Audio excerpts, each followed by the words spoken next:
पढ़ते हैं elementary quantum mechanics. नाम से पता चल रहा है एलिमेंट्री है, डेट मीन्स उसके जस्ट बेसिक्स हैं। ठीक है जी, उसके जस्ट बेसिक्स हैं। सीसीएस में काफी अच्छा सिलेबस दिया गया है केमिस्ट्री का। मैंने पहले भी कहा था, अगर ढंग से पढ़ लिया जाए और थोड़ा सा और मेहनत कर ली जाए तो डीयू एंट्रेंस वगैरह आप आसानी से निकाल सकते हैं। तो काफी एलाबोरेटिव है, ऐसा कह सकते हैं सिलेबस। सब कुछ मतलब जितनी भी डायमेंशन है सबको टच करने की कोशिश करी गई है।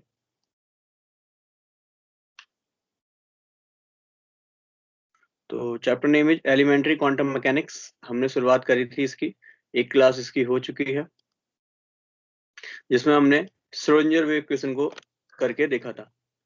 चलिए पहला प्रश्न, पहले तो ये कि सभी ने श्रोडिंगर वेव इक्वेशन पढ़ के देखी, कोई डाउट है तो बताइए, अदरवाइज हमने देखा था लास्ट क्लास में। दो क्लासेस मैंने आपको भेजी थी, उन दो क्लासेस में आपने देखा एक तो डी ब्रोगली।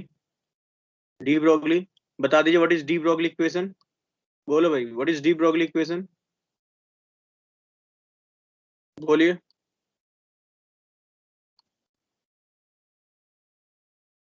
बोलो भाई, क्या है डी ब्रोगली इक्वेशन।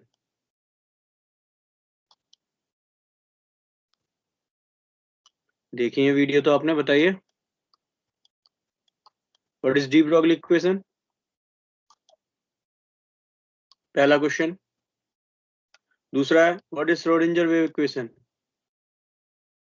बताइए। ब्रॉगली होता है lambda equals to h upon p कह सकते हैं, h upon p, h upon m c. H over में एम सी, एच ओवर में एम वी या एच ओवर में पी। चलिए हाँ, ठीक है, ठीक है। पर होती क्या है, व्हाट इज डी ब्रोगली, क्यों डी ब्रोगली ने अपनी इक्वेशन दी, मैंने समझाया हुआ था शायद इसमें। क्योंकि भैया ये लाइट के वेव नेचर और पार्टिकल नेचर दोनों को शो करती है। कैसे, हाउ। एक ही जने ने पढ़ा, बाकी ने नहीं पढ़ा कुछ भी। क्या होता है ये, लैम्डा इक्वल टू कितना, एच ओवर में एम वी। अगर एम हाँ, फोटोन वगैरह है तो ये इक्वेशन होगी एम सी। अगर यहाँ पे इलेक्ट्रॉन वगैरह है मतलब पार्टिकल है तो इक्वेशन हो जाएगी एम वी।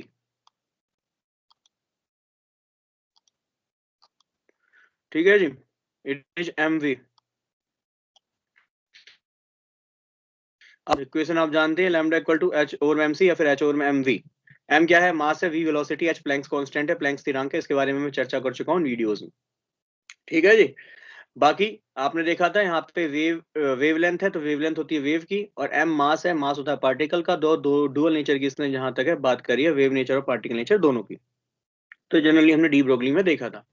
चलिए स्क्रोडिंगर वेव इक्वेशन हमने करी थी। हमने y बराबर जो है साइन थीटा मान के इक्वेशन की शुरुआत करी थी। फिर हमने माना था कि अगर ये क्वांटम मैकेनिकल टर्म है तो y को साई से रिप्रेजेंट करना पड़ेगा। जैसे y क्लासिकल आपका वेव फंक्शन है, साई आपका क्वांटम मैकेनिकल वेव फंक्शन होगा। फिर साई बराबर ए साइन थीटा, थीटा बराबर ओमेगा टी पुट करा था तो साई बराबर साइन ओमेगा टी आ गया था। आप जानते हैं ओमेगा एंगुलर फ्रीक्वेंसी, ओमेगा बराबर हो जाएगा 2 पाई न्यू। तो that means the equation become psi equal to a sine 2 pi nu t. और आपने देखा था न्यू बराबर होता है सी बाय लैम्डा, तो न्यू बराबर सी बाय लैम्डा आपने पुट करा था तो इक्वेशन बनी थी साई बराबर ए साइन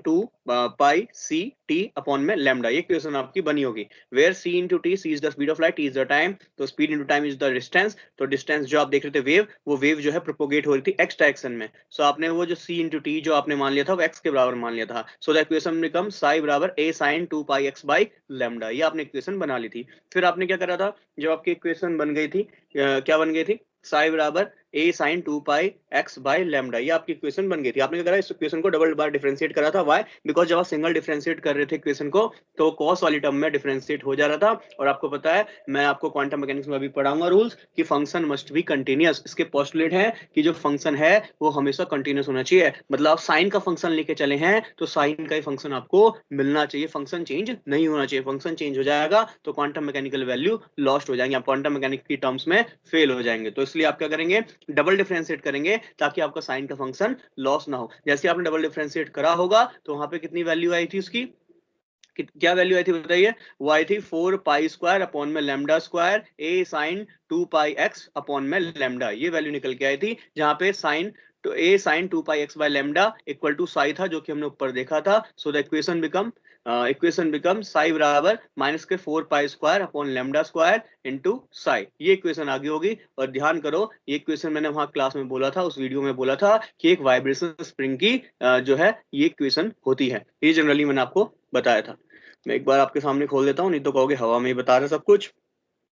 तो बेसिक फर्स्ट ईयर का क्लास मैंने बताया था, उनके लिए भी श्रोडिंगर जो है इम्पोर्टेंट है और आप लोगों के लिए भी है. तो मैं जनरली यहाँ पे बात कर रहा हूँ. मैंने आपको बताया था ये एक वाइब्रेशन स्प्रिंग की इक्वेशन है. फिर इसके बाद डी ब्रोगली इक्वेशन हमने यहाँ पुट कर दी थी. तो यहाँ से जो इक्वेशन है वो कुछ इस तरीके से आपको दिख गई. टोटल एनर्जी हमने देखा काइनेटिक एनर्जी पोटेंशियल एनर्जी होती है. काइनेटिक एनर्जी का फॉर्मूला हाफ mv स्क्वायर होता है. आपने वैल्यू पुट करी तो m square v square equal to sorry mv square equal to e minus के v आ जाएगा. जबकि हमने इक्वेशन को पुट करा था तो one dimension Schrodinger wave equation आ गई थी. कितना del square psi upon del square plus 8 pi square m e minus के v साई अपॉन में square equal to 0. It is the आपका वन डायमेंशनल स्क्रोडिंगर इक्वेशन. मैंने जबकि आपको बताया था 2D और 3D के लिए सेम जो है आप 2D और 3D एक्सिस को आप ले आएंगे. तो जनरली ये कहानी हमने देखी थी. और हाइड्रोजन एटम वगैरह आपके सिलेबस में है तो आपको मैं अच्छे से जो है यहाँ पे पढ़ाऊंगा. ये क्या हो रहा है?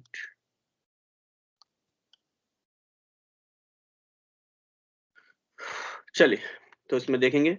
सबसे पहले जब स्क्रोडिंगर ही चला है तो वहीं से शुरुआत करता हूँ. ये मैं सोचना कि पीछे का चैप्टर में छुड़वा रहा हूँ आपको, ऐसा कुछ नहीं है. आपको मैं सारे ये टॉपिक अच्छे से पढ़ाऊंगा.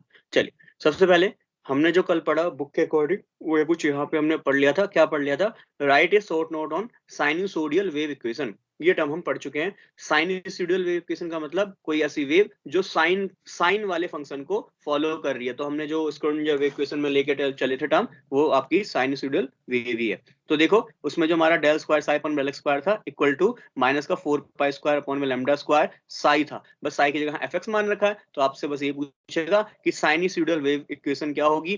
क्या ये होगी? ऐसी चार ऑप्शन होंगे, आपको टिक करना है. या फिर इसके अलावा आपसे पूछेगा कि एक वाइब्रेशन स्ट्रिंग है मतलब एक वाइब्रेशन धागा है या फिर वाइब्रेशन जो आपका धागा है उसको मैं वाइब्रेट कर रहा हूँ. तो आप क्या देखेंगे धागा एक बार ऊपर को वेव बनाएगा. मैंने शायद बना के भी दिखाया होगा कि मान लीजिए ये आपका वाइब्रेशन स्ट्रिंग है, कोई धागा है जिसको आप वाइब्रेट करा रहे हो. तो ये धागा ऐसे ऊपर दिखेगा, ऐसे धागा नीचे दिखेगा. डेट मींस कहीं ना कहीं साइन फंक्शन को फॉलो कर रहा है. क्यों? क्योंकि एक बार अपनी मैक्सिमम पीक 90 पे होगा, एक बार अपनी मिनिमम पीक 270 पे होगा, एक बार 180 पे जीरो हो जाएगा, एक बार 360 पे जीरो हो जाएगा और जीरो पे तो जीरो होता है. ये सब आप जानते हैं. डेट मींस ये वाइब्रेशन स्ट्रिंग की तरह आपको, धागे की तरह आपको दिख रहा है. डेट मींस की भी जो इक्वेशन होगी वो यही होगी. तो जनरली क्वेश्चन आपसे पूछा सकता है. फिर प्रॉब्लम 9 पे आ जाओ. Write down Schrodinger wave equation and explain all term involve in that equation. तो यहाँ पे डायरेक्टली वाइब्रेशन स्ट्रिंग मान के इसने सॉल्व करा है. मैंने आपको अच्छे से सॉल्व करा दिया है. तो आप श्रोडिंगर वेव इक्वेशन को कर सकते हैं. अच्छा अब इसके बराबर ये जो हैमिल्टोनियन फंक्शन है ये ई साई के बराबर माना है. इसको आप देख लेते हैं, ये आपके सिलेबस में है. तो यहाँ पे आगे कहानी को बढ़ा देते हैं. तो देखिए हमने जो श्रोडिंगर की 3 डायमेंशनल वेव इक्वेशन निकाली थी वो ये थी. मैं आपको आपकी वाली क्लास में इसको लिखता हूँ. चलिए तो 3 डायमेंशनल वेव इक्वेशन क्या थी बताइए. What is 3 dimensional wave equation? तो it becomes del square psi upon del x square plus del square psi upon del y square. Also del square psi upon del z square plus 8 pi square m e minus v into psi upon h square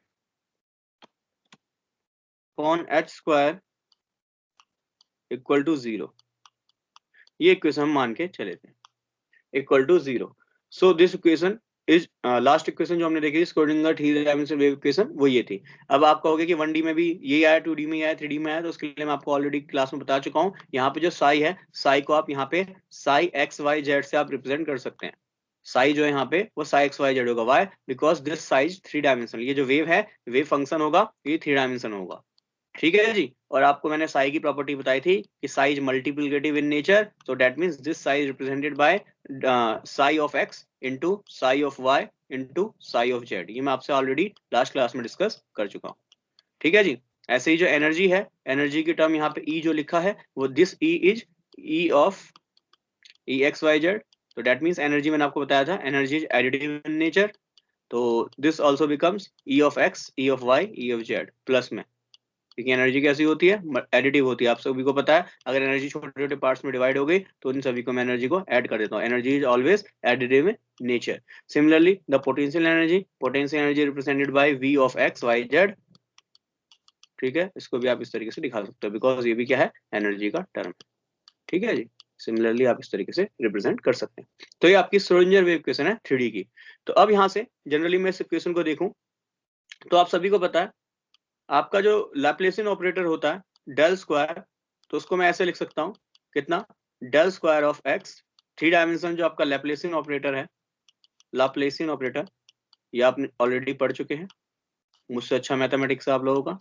तो del square x psi upon में, sorry, del square upon में del x square, similarly this becomes del square psi या del square only upon में del y square plus के del square upon में del z square, ठीक है जी। तो ये लाप्लेसियन ऑपरेटर है 3 डायमेंशन का, तो अब इस बात इसको डेल स्क्वायर से प्रेजेंट करते हैं, जो कि अपने डेल के सम के बराबर होता है, ये ऑलरेडी आप जानते हैं। तो अब इस बात यहाँ से मैं साई कॉमन ले लूंगा, तो इस पूरी की जगह पे, इस पूरे की जगह पे मैं सिंपली डेल स्क्वायर पुट कर सकता हूँ, डेल स्क्वायर पुट कर सकता हूँ, क्या, del square of x y z, ठीक है जी। और यहाँ पे साई कॉमन लिया है, तो साई और जो कॉमन लिया है मैं इसको यहाँ पे लिख देता हूँ, ठीक, प्लस के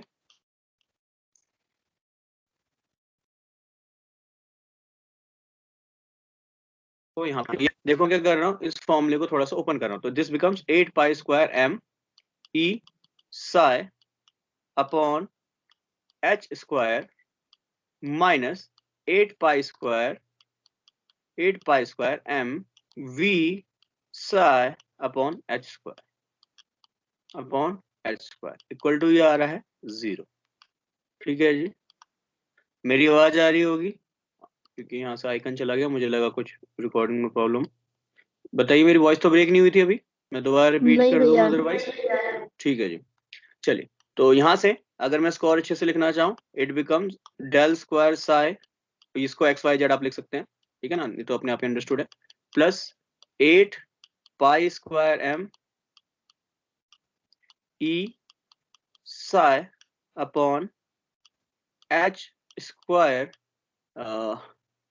एक मिनट रुक जाइए, मैं v वाली टर्म को इधर रखता हूँ, e वाली टर्म को उधर ले जा रहा हूँ, ठीक है। मैं बस क्या कर रहा हूँ, वैल्यू को सेपरेट कर रहा हूँ, इन टर्म्स को सेपरेट कर रहा हूँ, तो यहाँ पे माइनस v वाली टर्म को मैं यहीं रख रहा हूँ इस साइड ही, और e वाली टर्म को इक्वल टू के इधर ले जाना, तो ये हो जाएगा minus 8 pi square m e psi upon h square, ध्यान देना, अपॉन h स्क्वायर, ये टर्म हो जाएगी। अब मैं क्या कर रहा हूँ, इस पूरी इक्वेशन को डिवाइड कर रहा हूँ ऑन डिवाइडिंग, इसे जो भी इक्वेशन मान लो, मैं इसे a मान लेता हूँ लेटेस्ट से, तो ऑन डिवाइडिंग,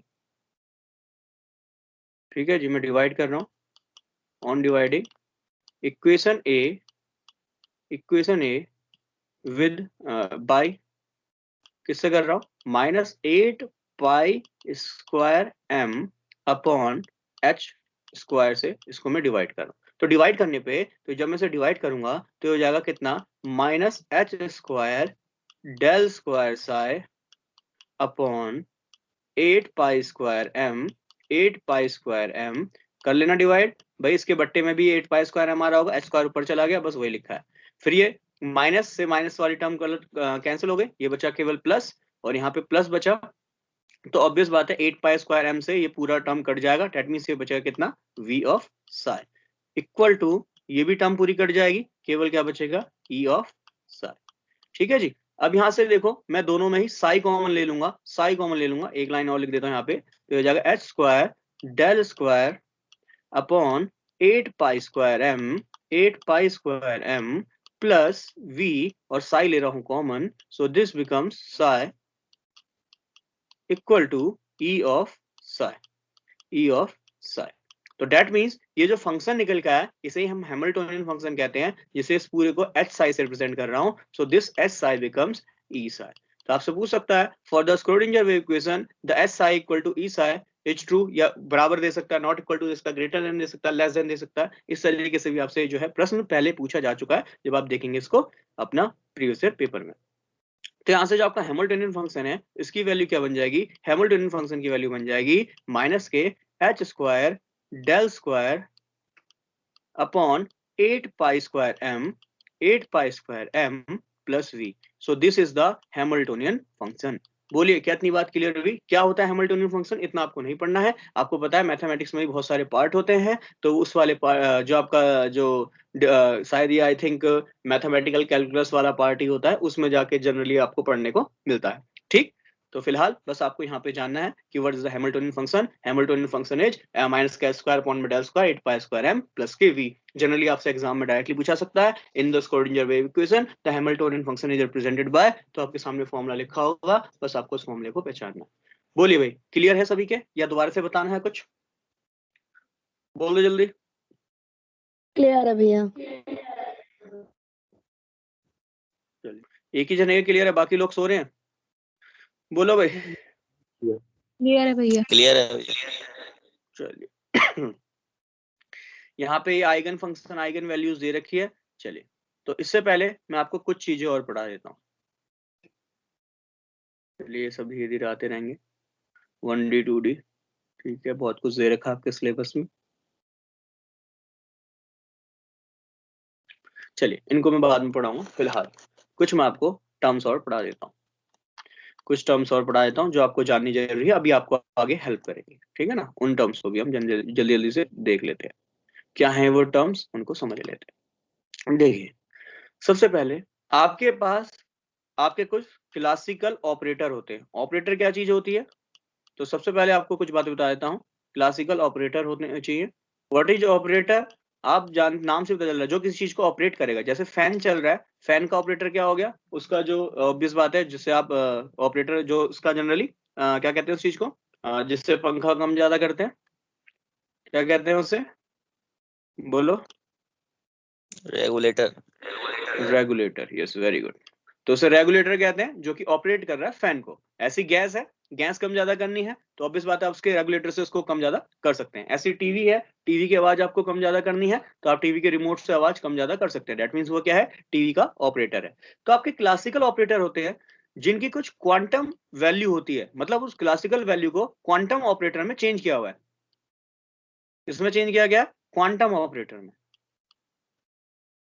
तो क्लासिकल ऑपरेटर को क्वांटम ऑपरेटर में किस तरीके से वो चेंज किया गया वो जनरली हम देखते हैं। एक मिनट में थोड़ा सा स्पेलिंग ठीक कर देता हूँ। ऑपरेटर है OR, ठीक है ना। तो क्लासिकल ऑपरेटर को कैसे क्वांटम ऑपरेटर में जो है यहाँ पे रिजोल्व कर रखा है, उसको जल्दी से देख लेते हैं। सबसे पहले आपकी जो डिस्टेंस है, डिस्टेंस या डायरेक्शन बोल सकता हूँ। मान लीजिए अगर x है, क्वांटम में क्लासिकल में कह रहा हूँ, क्लासिकल मतलब बता चुका हूँ बड़े लेवल पे जब पढ़ा जाता है, क्वांटम का मतलब छोटे लेवल पे पढ़ा जाता है। तो यहाँ पे डिस्टेंस को x से रिप्रेजेंट करते हैं, या x के कैप से रिप्रेजेंट करते हैं। सिमिलरली यहाँ y से रिप्रेजेंट करते हैं, यहाँ पे y के कैप से रिप्रेजेंट कर दूंगा। यहाँ पे अगर z एक्सिस में है तो यहाँ पे z कैप से इसको मैं रिप्रेजेंट कर दूंगा। डिस्टेंस के लिए जो क्लासिकल ऑपरेटर होते हैं उनको x y z cap operator में लिखा जाता है। फिर उसके बाद आते हैं next. Next is the px। What is px? It is the momentum। Momentum, जिसे हम हिंदी वालों के लिए बोलेंगे संवेग, ठीक है ना, ये है मोमेंटम। तो अगर px x डायरेक्शन में है तो ऑब्वियस बात है, आपको वैसे क्लासिकली पता है कि मोमेंटम जो होता है p इक्वल टू mv होता है। p इक्वल टू mv होता है। But quantum mechanically this px is represented bye px cap, और ये बराबर होता है minus i h cut d by dx के, minus i h cut d by dx के। What is h cut here? तो h कट होता है h ओवर में 2 पाई। बीएससी फर्स्ट ईयर में मैंने बताया था, h कट होता है h ओवर में 2 पाई। तो h कट को h ओवर में 2 पाई लिखा जाता है। h क्या है आप सभी जानते हैं, प्लैंक कांस्टेंट, पीसी लिख देता हूं शॉर्ट में। प्लैंक का स्थिरांक 6.6 10⁻34 जूल इनटू सेकंड, यह है प्लैंक का स्थिरांक। तो px जो आपका मोमेंटम है, संवेग है, मोमेंटम संवेग, उसको x डायरेक्शन में मुझे लिखना है। So classically p equal to mv होता है, जबकि इसको मैं क्वांटम मैकेनिकली पढ़ूंगा तो px इक्वल टू माइनस का i h cut t by dx। So similarly we can write this as minus i h over में 2 pi h over 2 pi d by dx। ये d है partial differentiation, ये d है partial differentiation, ठीक है। तो इसके अलावा मैं और क्या लिख सकता हूं उसको? अगर मैं आयोटा का ऊपर नीचे मल्टीप्लाई कर दूं, रेशनलाइजेशन कर दूं, आयोटा का ऊपर नीचे मल्टीप्लाई कर दूं, सो this equation becomes h over में 2 पाई i dy dx। बोलिए भाई, क्या इतनी बात क्लियर है? बोले जल्दी से। किसके नहीं समझ में हाँ आया जी जल्दी से भैया। बताओ। तो आपके एग्जाम में हाँ जी यही भैया क्वेश्चन क्लियर पूछा है। जा सकता है, 1 मार्कर मतलब obvious half marker objective question है आपका। तो क्या आएगा, the momentum operator in quantum mechanical term is represented as, तो ये भी दिया हो सकता है, ये भी दिया हो सकता है, ये भी दिया हो सकता है, ध्यान देना, ये भी दिया हो सकता है, ये भी दिया हो सकता है और ये भी दिया हो सकता है, ठीक है। और चौथा ऑप्शन हो सकता है ऑल ऑफ दीज। तो प्लीज ध्यान से देख लेना, सब एक ही चीज है, एच कट को h बाई 2 पाई पुट कर दिया और आयोटा का रेशनलाइजेशन कर दिया, आयोटा अपॉन में आयोटा, तो iota into iota, iota square हो जाएगा, आयोटा स्क्वायर होता है -1, माइनस माइनस प्लस का 1 हो जाएगा, और एक आयोटा बेस में जो है वो 2 पाई आई लिख दी। तो रेशनलाइजेशन आप सभी जानते हैं, मुझे इतनी कोई डीप में जाने की आवश्यकता नहीं है। Similarly if the momentum is in y direction, so this is represented by, it is represented by p y cap equal to, बस यहाँ पे डी बाई डी एक्स था तो आप खुद ही समझ सकते हैं हाँ क्या आएगा, it is d by dy, याद करना है clearly. So it also becomes minus iota, आगे लिख लेना h ओवर में 2 pi and d by dx। Similarly आगे लिखना चाहूंगा, it becomes h over 2 pi i d by dx। Simple सी कहानी। ऐसे pz की अगर मैं बात करूंगा, pz cap it is equal to minus iota h cut d by dz। Similarly आप आगे कहानी लिख सकते हैं। बोलो भाई, क्या इतनी बात क्लियर है, जल्दी से बता दो फास्ट, बोलो। हाँ जी भैया क्लियर है। हाँ जी भैया। ठीक है, आगे बढ़ते हैं। नेक्स्ट इज काइनेटिक एनर्जी, इसकी गतिज ऊर्जा। Next is kinetic energy. Kinetic energy को जनरली हम k से रिप्रेजेंट कर देते हैं in classical term, and this k equal to half mv square in classical term. और when we goes in the quantum mechanical term, तो उससे पहले कुछ बातें और देख लेते हैं। जो काइनेटिक एनर्जी होती है, आप सभी जानते हैं, काइनेटिक एनर्जी जो होती है वो होती है half mv square, half mv square. अच्छा, अब मैं क्या कर दूं, ऊपर एक m से मल्टीप्लाई कर दूं, नीचे भी एक m से मल्टीप्लाई कर दूं, सो काइनेटिक एनर्जी ये k बराबर हो जाएगा हाफ m स्क्वायर या mv का होल स्क्वायर, mv का होल स्क्वायर अपॉन में m। So this kinetic energy k है नॉट r, ठीक है। This k becomes, just a minute, इसको मैं फिर से लिख देता हूं, दिस k बिकम्स, आप जानते हैं ये हो जाएगा 1/2m और ये हो जाएगा p स्क्वायर, तो p स्क्वायर बाई 2m हो जाएगा। वाई, बिकॉज अभी थोड़ी देर पहले लिखा था मोमेंटम जो होता है mv होता है, तो यहाँ पे देख लो mv की जगह पे p स्क्वायर पुट कर दिया, so this become p square by 2m। तो मैंने यहाँ पे समझा कि जो मेरी काइनेटिक एनर्जी है, यदि मेरी kinetic energy p square by 2m है, p स्क्वायर बाई 2m है, तो भैया जिनको याद नहीं होंगी ऊपर वाली टर्म, अगर फॉर्मूला किसी को याद नहीं होता कभी कभार, तो बस काइनेटिक एनर्जी को ध्यान रखना क्वांटम मैकेनिकली k कैप से रिप्रेजेंट कर दूंगा। और ऑब्वियस बात है k कैप जो है जनरली p कैप का स्क्वायर अपॉन में 2m हो जाएगा, तो बस p कैप की वैल्यू ऊपर से पुट कर देना। तो p कैप की वैल्यू अभी देखी थी, ये कितनी आएगी, minus iota h cut d by d x, d by d x, ये हमने वैल्यू निकाली थी। अब इसका क्या कर दूंगा, स्क्वायर कर दूंगा, और बट्टे में क्या पुट कर दूंगा, बट्टे में पुट कर दूंगा 2m। तो ऑब्वियस बात है, जब माइनस का स्क्वायर होगा तो it becomes plus, but iota का स्क्वायर होगा तो इट बिकम्स -1, ठीक है जी। ऑब्वियस बात है, आइटा का स्क्वायर -1 हो जाएगा, और बाकी क्या बचा, it becomes h cut del square x, del square, sorry del square upon में डेल एक्स स्क्वायर अपॉन में कितना 2m। So this equation become kinetic energy in x direction, यहाँ पे x लिख देता हूँ kx, similarly it is px, मास तो x y z direction में नहीं होता, ठीक। तो similarly this equation becomes minus of h cut square upon में 2m del square psi, sorry del square upon में डेल स्क्वायर, नॉट साई, मेरे मुंह से बस साई यहाँ पे यूज हो रहा है, ठीक है। तो kinetic energy in x direction is minus h cut square upon 2m d square upon में dx स्क्वायर, या फिर मैं h कट की वैल्यू पुट करूंगा तो इक्वेशन ये भी हो सकती है, हर डायमेंशन में लेके चलिए से h स्क्वायर अपॉन में यहाँ पे h कट कितना होता है, h ओवर में 2 पाई, दैट मींस ये कितना हो जाएगा, h ओवर में 4 pi square,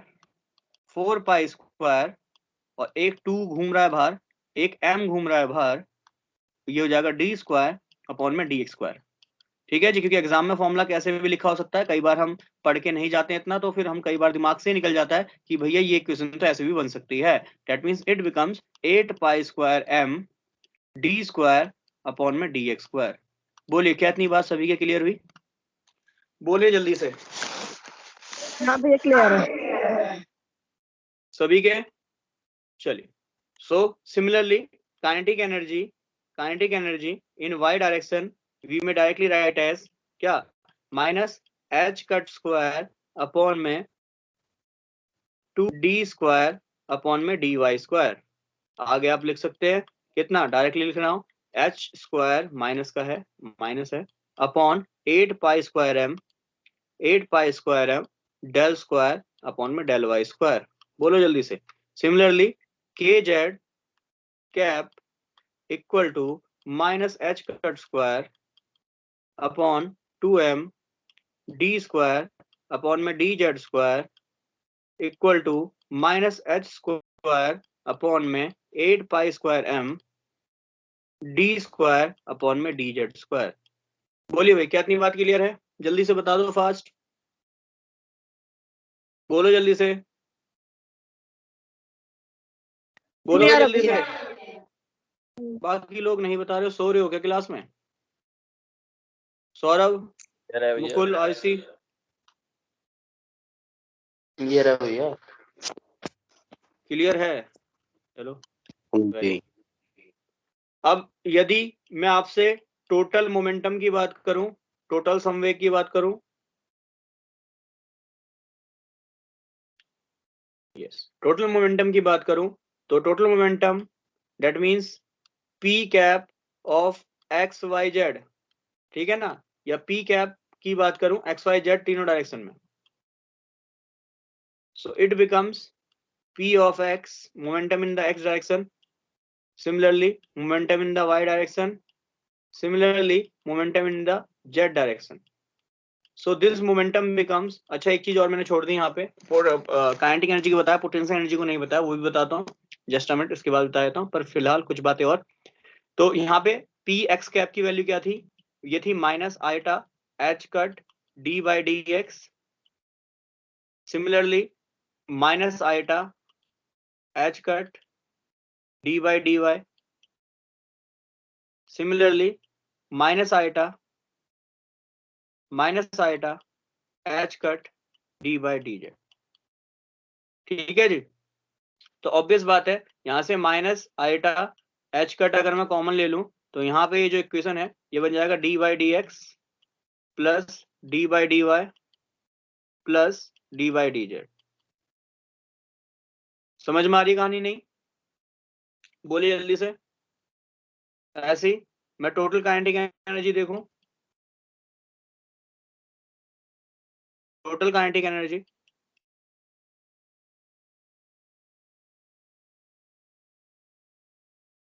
k cap of x quality, चलिए, it is k of y cap, it is k of z cap. तो यहाँ पे वैल्यू पुट कर देता हूँ, यहाँ पे वैल्यू पुट कर देता हूँ, so it becomes minus H cut square upon में 2m डेल स्क्वायर अपॉन में डेल एक्स स्क्वायर। ठीक है जी, सिमिलरली आगे वैल्यू पुट करूंगा, तो it becomes minus H cut square upon में 2m डेल स्क्वायर अपॉन में डेल वाई स्क्वायर। सिमिलरली आगे वैल्यू पुट करता हूँ, so this becomes minus H cut square upon 2m del square upon में del y square. ठीक है जी, तो यहाँ से वैल्यू सारी पुट करने के बाद the equation becomes minus H cut square upon 2m del square upon del x square plus del square upon में del y square plus del square upon में डेल जेड स्क्वायर अपॉन में del z square. ठीक है जी, ध्यान देना। तो ये आपकी kinetic energy in x y z three dimensional. ठीक, अब इसके बाद कुछ ध्यान देना, एक चीज और मैं बताना भूल गया, पोटेंशियल एनर्जी को। तो पोटेंशियल एनर्जी को जनरली v से रिप्रेजेंट करा जाता है, तो इसे जनरली vx लिखा जाएगा x डायरेक्शन में, vy लिखा जाएगा अगर y डायरेक्शन में। कैसे? क्लासिकली, तो सिमिलरली क्वांटम मैकेनिक्स में भी ऐसा कोई चेंज नहीं आता, बस पोटेंशियल एनर्जी है, इसको सिंपली वी एक्स लिख देंगे और यहाँ कैप लगा देना, ऐसे वी वाई लगा देंगे। वाई पोटेंशियल एनर्जी केवल डिस्टेंस पे डिपेंड करती है, हाइट पे डिपेंड करती है, तो जनरली जैसे डिस्टेंस बढ़ेगी वैसे वैसे पोटेंशियल एनर्जी बढ़ेगी, तो सिमिलरली इसको ऐसे ही रिप्रेजेंट कर दिया जाता है कैप्स। तो ये आपकी potential energy in x y z direction. Total potential energy की बात करूंगा तो v of x y z की अगर मैं बात करूंगा तो बस सिमिलरली इसको मैं ऐसे लिख सकता हूं, it is v cap of x, ठीक है जी, ऐसे वी कैप ऑफ वाई, ऐसे ही वी कैप ऑफ जेड। बोलो भाई, क्लियर है इतना सभी के? बोलिए जल्दी से। तो ये थे आपके क्लासिकल और क्वांटम ऑपरेटर। कैसे हम क्लासिकल ऑपरेटर को क्वांटम में नहीं लगा सकते? Why? Because classical have some different dimensions and quantum mechanical have some different dimensions. Why? Because classically चीज हमें दिख रही है, हम उसको ऑब्जर्व कर सकते हैं, जबकि क्वांटम मैकेनिकल हमें चीजें नहीं दिख रही है, हम सिंपल मैथमेटिकल ऑपरेशन लगाकर उसको इजी करना चाहते हैं। जैसा कि मैं ऑलरेडी आपसे बता चुका हूं कि साइंस के जनरली हम साइंस जो पढ़ रहे हैं इसमें हमारे पास प्रूफ बहुत कम होते हैं, जनरली हम मान के ही चलते हैं, और मान के चलने से, सिंपल मैथमेटिक्स लगाने से हमारी काफी चीजें आसान हो जाती हैं। ये ध्यान रखना, ये ऑलरेडी मैं आपसे पहले भी काफी बार बोल चुका हूँ। ठीक, अब ये कुछ टर्म्स हमने देख ली, टर्म्स एंड टर्मिनोलॉजी हमने देख ली। ये हमने देखे सारे ऑपरेटर, क्या है ये? ऑपरेटर्स हैं। यहाँ पे हमने देखे ऑपरेटर्स, ठीक है जी। तो ऑपरेटर क्या होता है? जो किसी चीज को ऑपरेट करेगा, जो किसी चीज को ऑपरेट करेगा। तो classically x y z direction operate करती है, मोमेंटम ऑपरेट करता है किसी चीज को, है ना। ऑब्वियस बात है, कोई बॉल फेंकते हैं तो हम कहते हैं what a momentum in this ball.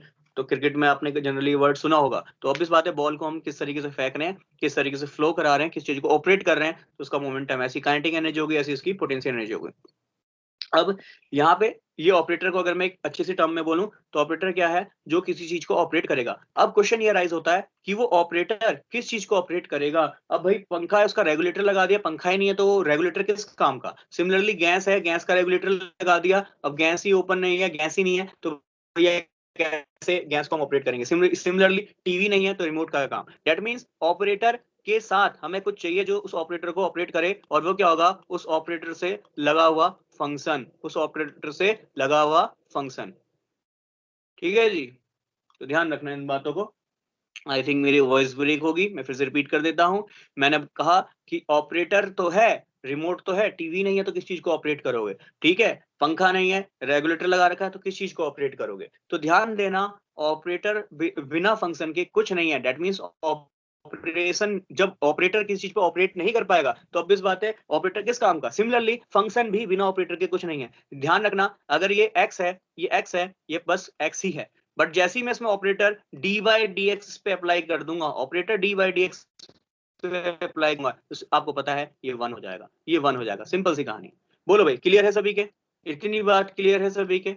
What is operator, what is function? तो ऑपरेटर कोई ऐसी जो ऑपरेट करेगी किसी फंक्शन को, और फंक्शन कोई ऐसा वैल्यू होगा, ऐसी टर्म होगी जो अपने आप को किसी ऑपरेटर से लगने के बाद अपने आप को चेंज कर देगी, अपने आप को चेंज कर देगी। तो ध्यान देना, this is the function and operator. Operator है तो उसके साथ फंक्शन होना जरूरी है। दैट मींस ये सभी जितने भी आपने लिखे हैं, ये सभी आपने जितनी टर्म लिखी हैं, these all are the operator. तो ये केवल ऑपरेटर हैं, इनके साथ आपने अभी कोई फंक्शन नहीं लिया है, कोई भी फंक्शन नहीं लिया है। तो सिमिलरली अगर ये ऑपरेटर आपका पी, मोमेंटम का ऑपरेटर है पी एक्स वाई जेड इन 3 डायमेंशन, या टोटल मोमेंटम की बात कर रहा हूं, तो इसके साथ जो फंक्शन मानूंगा तो आपको पता है जो आपका साई है ये होता है वेव फंक्शन। तो आपके पास यहाँ ऑपरेटर भी है, यहाँ पे आपका जो है वेव फंक्शन भी है। सो सिमिलरली अगर यहाँ मैंने फंक्शन लगाया ऑपरेटर के साथ, तो मुझे यहाँ भी ऑपरेटर के साथ फंक्शन लगाना पड़ेगा, यहाँ भी मुझे ऑपरेटर के साथ फंक्शन लगाना पड़ेगा, और सिमिलरली यहाँ भी ऑपरेटर के साथ फंक्शन लगाना पड़ेगा। बोलिए, क्या इतनी बात क्लियर हुई? सिमिलरली इन काइनेटिक एनर्जी मेरे पास ऑपरेटर है, फंक्शन नहीं है, तो फंक्शन क्या आएगा? साई मेरा फंक्शन आ जाएगा। सिमिलरली साई यहाँ पे मेरा फंक्शन आ जाएगा, सिमिलरली यहाँ पे भी मेरा फंक्शन साई आ जाएगा। बोलिए भाई, क्लियर है सभी के? बोल दो जल्दी से चल। तो ये है कुछ कहानी ऑपरेटर एंड फंक्शन की। दैट मींस विदाउट, यहाँ पे सिमिलरली ये ऑपरेटर है तो उसके बाद इसका फंक्शन लिखना पड़ेगा जो कि साई है, सिमिलरली यहाँ फंक्शन लिखना पड़ेगा साई है, सिमिलरली यहाँ फंक्शन लिखना पड़ेगा साई है, सिमिलरली यहाँ फंक्शन लिखना पड़ेगा साई है। तो ऑब्वियस है पहली ही क्लास में या पहली या दूसरी क्लास में मैं आपको जनरली बता, साई क्या है? एक क्वांटम मैकेनिकल वेव फंक्शन है, और यहाँ पे अभी इस क्लास में मैंने आपको पढ़ा दिया ये सब क्या है, ऑपरेटर। तो फंक्शन में आपको पहले से पढ़ाता हुआ रहा हूँ, आज की क्लास मैंने आपको ऑपरेटर भी बता दिया है। तो आपने ऑपरेटर एंड फंक्शन अभी तक देख लिया। अगर इतनी बात क्लियर है तो हमने पढ़ी स्क्रोडिंगर वेव इक्वेशन एक बहुत ही लेंथी वे में, और आज पढ़ेंगे हम उसी स्क्रोडिंगर वेव इक्वेशन को बहुत ही शॉर्ट वे में, बहुत ही शॉर्ट वे में। तो ये है आपकी स्क्रोडिंगर वेव इक्वेशन। इक्वेशन लिख देता हूं, मैं फंक्शन लिख रहा था, इक्वेशन। तो आपने देखा कैसे एक वाइब्रेशन स्प्रिंग मान के आपने साइनसॉइडल वेव फंक्शन मान के इतनी बड़ी इक्वेशन निकाली और उससे श्रोडिंगर वेव इक्वेशन को सॉल्व किया। हालांकि वो भी बहुत इजी है, जनरली आपने फिजिक्स में सारी टर्म्स पढ़ी हैं, बहुत इजी है, मैं ये नहीं कह रहा हार्ड है, they are very easy term, जो कि बहुत ही इजी टर्म है। ठीक है जी, ये तो शायद दिखेगा भी नहीं, चलिए दूसरा पेन ले। तो स्क्रोडिंगर वेव इक्वेशन को अब हमने फंक्शन एंड ऑपरेटर पढ़ लिए, तो देखो कितने ही इजी तरीके से हम स्क्रोडिंगर वेव इक्वेशन को पढ़ लेंगे। सबसे पहली बात आपको मैं बता चुका हूं, किसी सिस्टम की जो टोटल एनर्जी होती है, एग्जाम में कुछ भी ना याद आए, अगर आप ये चीज अच्छे से पढ़ के गए हैं तो बस ध्यान रखना कि सिस्टम की जो टोटल एनर्जी होती है क्वांटम मैकेनिकली, यहाँ पे बस ई कैप लिख दूंगा, तो ई of x, sorry, total energy जो होती है ई, या सही से लिख देता हूँ, चलिए e of x y z, e z equal to, ये बराबर हो जाएगी ऑब्वियस किसके, it is equal to kinetic energy. मैंने आपको पहले ही बताया था जो टोटल एनर्जी होती है वो बराबर होती है kinetic energy. So that means मैं लिख सकता हूँ k of x y z plus potential energy, kinetic energy plus potential energy, potential energy को लिखूंगा v of x y z, v of x y z. फिर से रिपीट कर देता हूँ, मेरी वॉइस ब्रेक हुई होगी, तो मैं आपको ऑलरेडी बता चुका हूँ कि सिस्टम की टोटल एनर्जी जो ई होती है वो उसकी काइनेटिक एनर्जी, वो उसकी गतिज ऊर्जा प्लस की स्थैतिज ऊर्जा, दैट मींस पोटेंशियल एनर्जी, या फिर मैं वी भी लिख रहा हूँ या फिर पी लिख देता हूँ शॉर्ट में, तो इसके बराबर होती है। तो अगर आपका सिस्टम टोटल एनर्जी लिख रहा हूँ तो टोटल का मतलब क्या हो गया, system in 3D, system in 3D, 3 dimension आपका सिस्टम है। तो 3 डायमेंशन सिस्टम की total energy E of x y z equal to K of x y z plus V of x y z होगा। अब आप सिंपल समझ सकते हैं, यहाँ पे ये कैप लगा हुआ है तो आपको समझ में आ रहा है ऑपरेटर है, यदि ऑपरेटर है तो उसके साथ मुझे इसका फंक्शन लेना पड़ेगा, और फंक्शन आप जानते हैं आप क्या लेके चलेंगे क्वांटम में, साई सबसे बड़ी आपका फंक्शन है जिसे हम कहते हैं वेव फंक्शन। तो यहाँ पे आप ऑपरेटर के साथ फंक्शन भी लेके चल रहे हैं। अब बस आपको कुछ नहीं करना, यहाँ पे वैल्यूज पुट करनी है काइनेटिक एनर्जी की। सो काइनेटिक एनर्जी इन 3 डायमेंशन, अभी थोड़ी देर पहले लिखा था मैंने, कितना लिखा था, minus H cut square upon 2m del square upon में डेल एक्स स्क्वायर प्लस के अपॉन में del y square plus del square upon del z square. अभी थोड़ी देर पहले ही मैंने टर्म्स लिखी थी। अब यहाँ पे बस कुछ नहीं है, जो टर्म्स आपने है ये काइनेटिक एनर्जी की पूरी वैल्यू रख दी, इसके साथ ये ऑपरेटर है तो फंक्शन होना बहुत जरूरी है। सिमिलरली पोटेंशियल एनर्जी को आप v से रिप्रेजेंट करते हैं तो it is v of x y z, ठीक है ना, प्लस भी लिख सकते हो बट कोई दिक्कत नहीं, मैं इसको v of x y z ही लिखता हूँ। ठीक, अब इसके बाद ये एनर्जी के बराबर है, this energy is e cap, e of x y z into psi, ये आप जानते हैं। ठीक है जी, अब इसके बाद आगे की कहानी, यहाँ पे वैल्यू पुट कर देता हूँ, तो H square upon 2m put कर देता हूँ, तो this becomes minus H square upon में 8 pi square m, value put कर दी है मैंने डायरेक्टली, ठीक, 8 पाई स्क्वायर m। अब इसके बाद v को इक्वल टू के इधर ले जा रहा हूँ, तो this becomes e minus v, that means e of x y z minus v of x y z, ठीक है जी, एक्स वाई जेड, और यहाँ पे फंक्शन है उस साई में यहाँ पे लिख के रख देता हूँ, ये साई में यहाँ पे लिख के रख देता हूँ, ठीक, और साथ में डेल स्क्वायर अपॉन में del x square plus del square upon में del y square plus del square upon में डेल जेड स्क्वायर, ठीक, इनटू में ये फंक्शन है साई।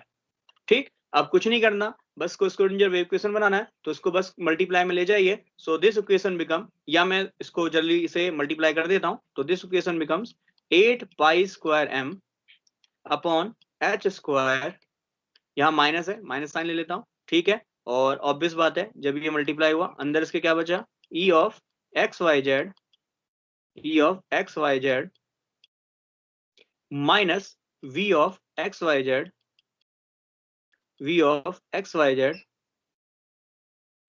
ठीक, और इक्वल टू बच्चा डेल स्क्वायर अपॉन में del x square plus del square upon में डेल वाई स्क्वायर,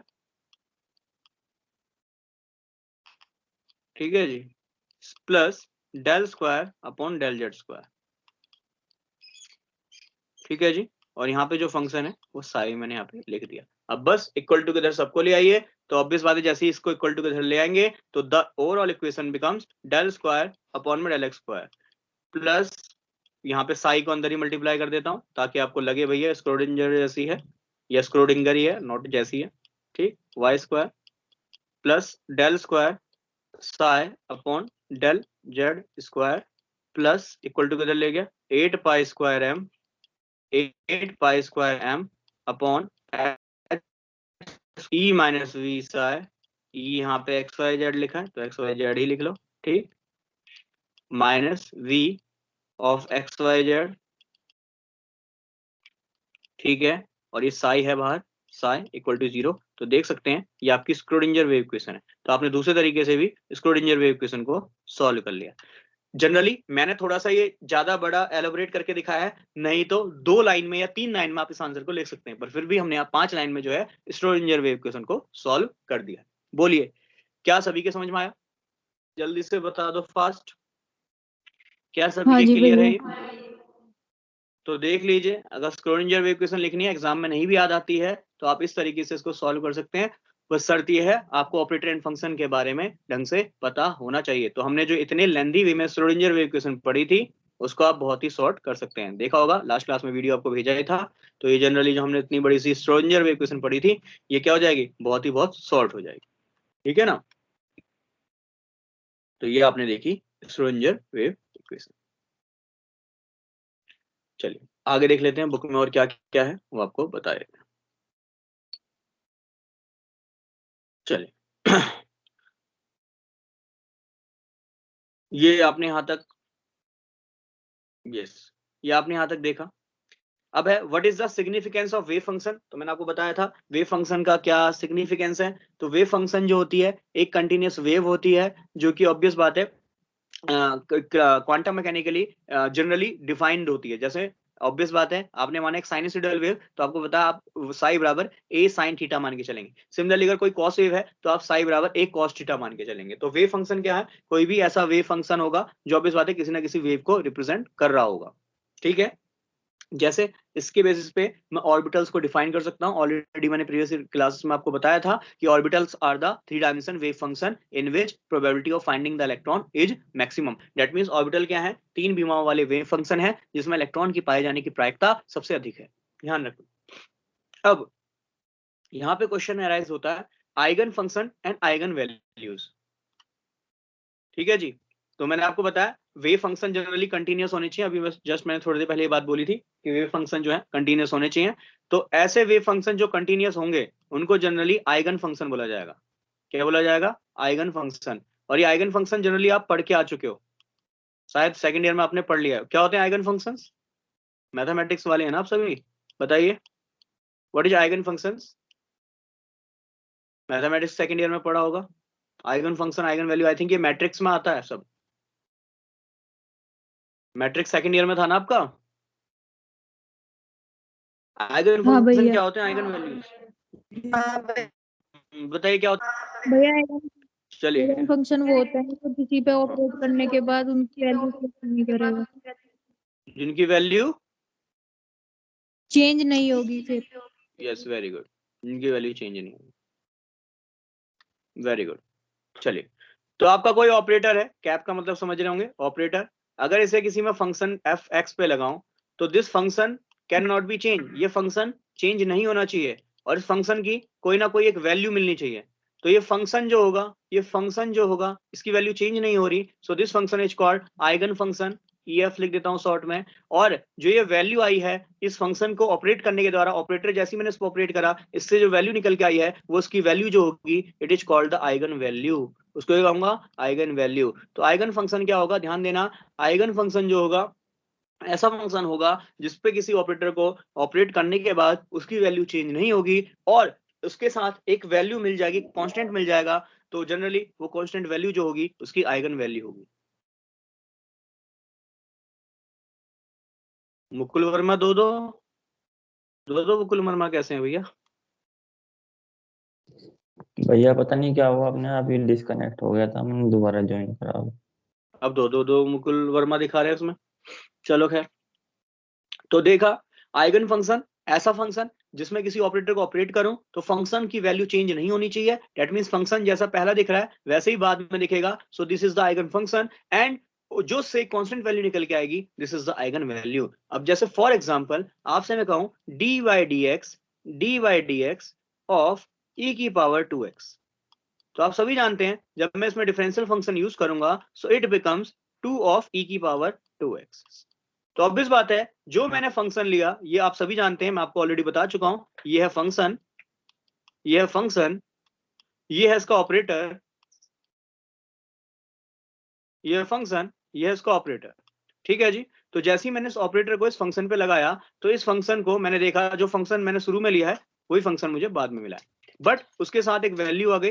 तो देख रहा हूं ये जो फंक्शन है ये फंक्शन जो है आपका रिमेन सेम, ये फंक्शन सेम है, दैट मींस ये आइगन फंक्शन है और इसके साथ ये कुछ वैल्यू मिल गई। So this value is the eigen value, is short it is IEV लिखना। ठीक है ना, ये क्या है आइगन वैल्यू। सिमिलरली आप मुझे जल्दी से बताइए dy dx ऑफ e की पावर x में अप्लाई कर रहा हूं, सो बताइए what is the eigen function and eigen value, बोलो जल्दी से। भैया आइगन फंक्शन एक्स हाँ और जी, आइगन वैल्यू और 1। आएगा वैल्यू x x 1 1 1 1 1 1 आएगी। यस, तो फंक्शन में ऑपरेट कर रहा हूं तो आपको पता है कि पावर x में डिफरेंशियल लगाऊंगा की पावर x ही आएगा। आपको पता है इसके साथ कुछ नहीं मल्टीप्लाई होगा तो उसके आइगन साथ 1 तो मल्टीप्लाई हो ही रहेगा, तो उसकी आइगन वैल्यू कितनी आ जाएगी 1 आ जाएगी। बोलिए भाई क्या इतना क्लियर है सभी के? फास्ट बताइए जल्दी से, क्लियर है? सिमिलरली हाँ चलो भैया जल्दी से इसका बता दो e की पावर 2x dx, बोलो 2 आएगी भैया आइगन वैल्यू। क्या आएगी? 1 2 आएगी 1 e की पावर 2x है, e 2 की ही तो पावर आएगी 2x भैया। 2 आएगी। बताइए भाई 2 ही आएगी क्या? 1 1 ये e की पावर 2x से आगे क्या लिख रखा है आपने? dx है, नहीं नहीं लिखूं उससे मिटा आगे दूं? आगे क्वेश्चन मार्क बनाया हुआ है ये, तो ये इक्वल है या छोटा लिख पहले रहा क्या हूं क्या लिखा मैं? है? अरे फिर से लिख अंडर देता रूट हूँ e की भाई, पावर 2x से इंटीग्रेशन पहले ऑफ क्या e की लिखा है पावर भैया? 2x dx, इंटीग्रेशन है ये तो। इंटीग्रेशन है भैया भाई। मुझे लगा अंडर रूट है ये। हाँ भैया डिफरेंशिएशन। क्या आएगा? इंटीग्रेशन है भाई, इंटीग्रेशन का साइन भी नहीं पहचान रहे क्या? इतना गंदा साइन भैया बनाया 1 क्या? बाय 2 यस 1/2 आ जाएगा ना, 1/2 ऑफ e की पावर 2x। तो हाँ डेट जी मीन्स भैया। आइगन वैल्यू कितनी हो जाएगी? हाफ, मतलब 1/2, और फंक्शन जो है e की पावर 2x हो जाएगा, फंक्शन e की पावर 2x हो जाएगा। चलिए बहुत बढ़िया, बहुत ज्यादा इंटेलिजेंट है आप लोग।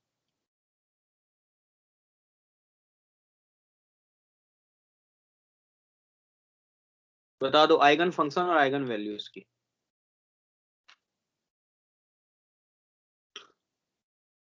भैया बताइए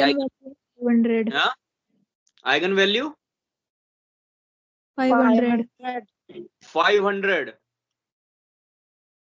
और नहीं आइगन भैया फंक्शन 5 है 5। 5 भैया आएगा। आइगन 5 आएगी। तो 500 कैसे बता रहे हो भैया? ये पूरा आपकी फंक्शन हो गया, हाँ जी फंक्शन ये हो भैया। गया।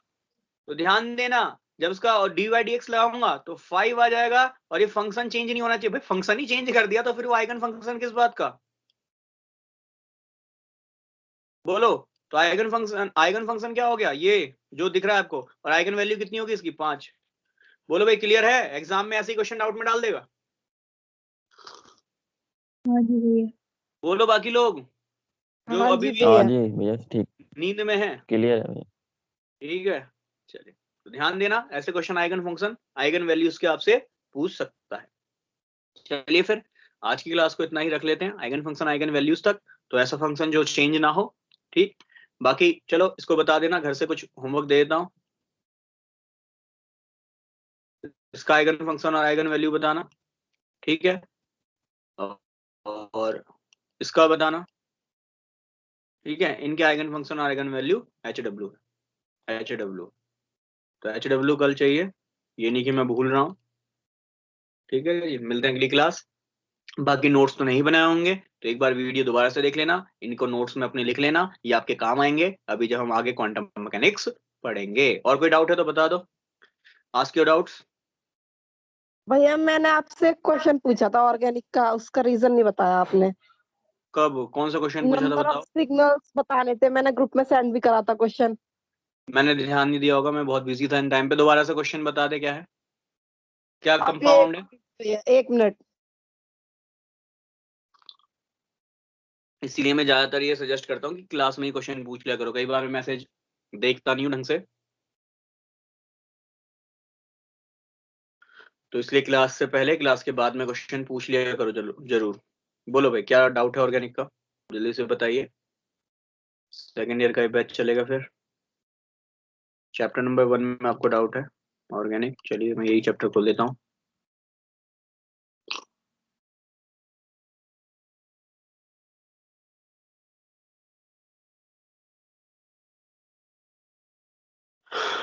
बोलिए। ग्रुप में होगा, मुझे देख लो ना क्वेश्चन। मेरे पास अभी मोबाइल नहीं है, मोबाइल चार्जिंग पे लगा रखा है, लेके आप आना बता पड़ेगा। देगा भैया। चल ठीक है। अभी मैं, अगर मेरे को अभी दिखता है क्वेश्चन तो मैं एक बार मेरे को वो जो क्वेश्चन है दोबारा से भेज दियो ग्रुप में, और बाकी मैं देख के बता देता हूँ। अगर क्लास में बताने लायक होगा तो नेक्स्ट क्लास शुरुआत में मैं आपको बता दूंगा, मतलब कल ही आपको बता दूंगा, ठीक है ना। बाकी ग्रुप में अगर वो ऐसे ही सॉल्व हो जाएगा तो अच्छी बात है, अदरवाइज नेक्स्ट क्लास में उसको मैं बता दूंगा। हाँ भैया मिल गया क्वेश्चन। हाँ बोल इन बोल इथेनॉल बोल। Signal of OH proton splits into CH3 CH2 OH OH। Ethanol में, यस, क्या करना है। Signal of OH proton splits into. OH के जो प्रोटॉन्स है वो कितने में स्प्लिट हो जाएंगे, ये पूछना चाह रहे हो। हाँ तो उसका एक ही प्रोटॉन होगा, एक ही पीक मिलेगा। भैया, इसका आंसर नो स्प्लिटिंग दे रखा है। हाँ तो स्प्लिटिंग नहीं होगा ना, पीक तो एक ही मिलेगा, स्प्लिट नहीं होगा, एक ही पीक मिलेगा। देखो यहाँ स्प्लिटिंग, देखो यहाँ ये 3 पार्ट में स्प्लिट हो रहा है, यहाँ ये 4 पार्ट में स्प्लिट हो रहा है, टूट रहा है, बट यहाँ पे ये एक ही पीक मिलेगा, नो स्प्लिटिंग। OH का एक ही पीक मिलेगा। देखो मैंने बताया तो था कि जो CH3 है इसके पीक कितने होंगे, CH2 वाले पीक मिलेंगे और CH2 के पीक CH3 में मिलेंगे। डेट मींस 3 CH3 है तो ऑब्वियस बात है इसका जो पीक है CH2, यहाँ पे CH3 का पीक यहाँ पे दिखेगा CH2 के पास, तो CH2 पे यहाँ पे n+1, डेट मींस यहाँ 4 पीक मिलेंगे। और इसके कितने पीक मिलेंगे, इसके 3 पीक मिलेंगे। डेट मींस CH3 के आपको 3 पीक मिलेंगे और CH2 को आपको 4 पीक मिलेंगे। डेट मींस 4 पार्ट में स्प्लिट हो जाएगा, देखो ऊपर बना के भी दिखा है, और CH3 केवल 3 ही पार्ट में स्प्लिट होगा। जबकि OH में इस तरीके से कोई भी स्प्लिटिंग नहीं देखने को मिलेगा। क्यों? क्योंकि जब स्प्लिटिंग होगी तो अगल बगल वाले ग्रुप से होती है, जब जो कि एक जैसे दिखते हैं। यहाँ पे OH एक ही है तो उसके केस में नो स्प्लिटिंग यहाँ पे देखने को मिलेगी। ठीक है भैया। क्लियर है? यही तो कह रहा हाँ हूँ, भैया। एक ही पीक मिलेगा, एक ही पीक में मतलब है कि नो स्प्लिटिंग, कोई स्प्लिट नहीं होगा, टूटेगा नहीं। बोलो और कोई डाउट। नहीं भैया। बोलिए। चलिए ठीक है, मिलते हैं अगली class, bye bye and take care.